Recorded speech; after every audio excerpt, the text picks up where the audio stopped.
क्या पोर्नोग्राफी या फिर ब्लू फिल्म्स देखने से इरेक्टाइल डिस्फंक्शन हो सकता है? इस बारे में बात करेंगे इस वीडियो में। नमस्कार दोस्तों, मेरा नाम डॉक्टर प्रवीण त्रिपाठी है। मैं एक सीनियर साइकेट्रिस्ट, डी एडिक्शन और सेक्सुअल डिसऑर्डर स्पेशलिस्ट हूँ। अक्सर मेरे पास पेशेंट्स आते हैं और वो कहते हैं कि उन्होंने बहुत ज़्यादा पोर्नोग्राफी देखी, बहुत ज़्यादा मास्टरबेशन किया, इस वजह से उनको इरेक्टाइल डिस्फंक्शन हो गया है। क्या ऐसा होता है?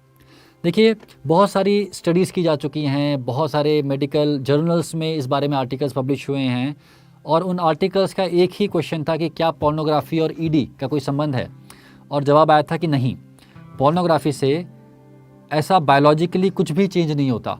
पोर्नोग्राफी या मास्टरबेशन से शरीर में ऐसा कोई भी चेंज नहीं आता जिससे कि इरेक्टाइल डिस्फंक्शन हो सकता है। लेकिन एक दूसरा एंगल भी है।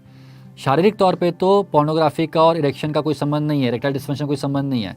लेकिन अक्सर ऐसा भी पाया गया है कि मान लीजिए कोई व्यक्ति बहुत ज़्यादा पोर्नोग्राफी देखता है, रोज़ ही पोर्नोग्राफी देखता है और धीरे धीरे वो हायर लेवल की पोर्नोग्राफी देखने लगता है, तो होता क्या है कि उसका जो दिमाग है वो एक तरीके से इस तरीके से ढल जाता है कि जब तक उसको बहुत ही ग्राफिकल, बहुत ही अलग अलग टाइप की चीज़ें नहीं दिखती, तब तक वो सेक्सुअली एक्साइटेड फील ही नहीं करता, क्योंकि इतनी आदत पड़ चुकी है बहुत चीज़ें देखने के लिए। पोर्नोग्राफी में जो दिखाया जाता है वो बहुत ही विविड होता है, बहुत सारी चीज़ें दिखाई जाती हैं, तो आदमी का मन ऐसा ढल जाता है कि जब तक वो उतनी सारी चीज़ें दिखती नहीं हैं तब तक उसको सेक्सुअल एक्साइटमेंट होता ही नहीं है।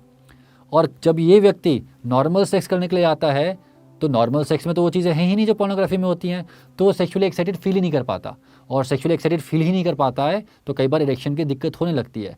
तो ये इनडायरेक्ट लिंक कई बार पोर्नोग्राफी के साथ और इरेक्टाइल डिस्फंक्शन का पाया जाता है।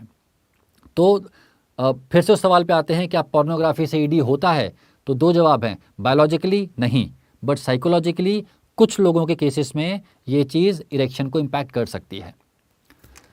तो दोस्तों, ये जो प्लेटफॉर्म है सेक्सुअल सॉल्व्स का, इसका एक ही मकसद है यंगस्टर्स को स्पेशली सेक्सुअल डिसऑर्डर्स के बारे में मेडिकली एक्यूरेट इन्फॉर्मेशन प्रोवाइड कराना, साइंटिफिकली एक्यूरेट इन्फॉर्मेशन प्रोवाइड कराना। और अगर आप हमसे जुड़ना चाहते हैं तो आप इस चैनल को सब्सक्राइब कर सकते हैं। धन्यवाद, शुक्रिया।